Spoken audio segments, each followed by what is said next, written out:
এই যে বিরাট কোহলি যে জল খায় সেই জল পাওয়া যাচ্ছে এখন শের বেঙ্গল হোটেলে, ব্ল্যাক ওয়াটার।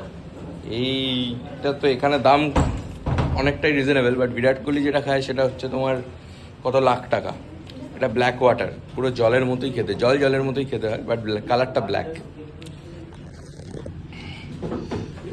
ইভোকাস, ঠিক আছে, তোমরাও যদি খেতে চাও কলকাতায় তো পাবে, বাট মন্দারমণি যাওয়ার সময় যদি খেতে চাও তাহলে ইভোকাস শের বেঙ্গলে পেয়ে যাবে।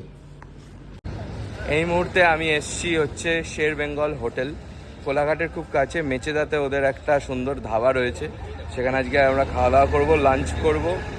তো দুপাশেই শের বেঙ্গল ধাবা রয়েছে, দেখে নাও। ওইদিকে একটা আছে, ওইদিকে একটা দেখতে পাচ্ছ, এইদিকে মানে বাড়ি ফেরার পথে, কলকাতা যাওয়ার পথে।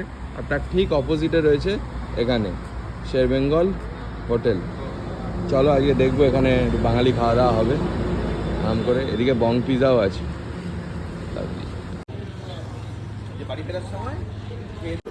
এখানে ফ্যামিলি এসি রেস্টুরেন্ট রয়েছে আবার ভেতরে।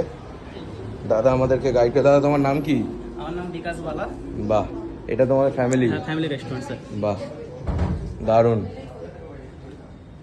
মানে দীঘা যাওয়ার আগে এরকম সুন্দরভাবে একটা সুন্দর জায়গায় এসিতে বসে দারুণ খাবার দাবার যদি এনজয় করতে চাও তাহলে তোমাদেরকে আসতে হবে শের বেঙ্গল হোটেল, ঠিক আছে?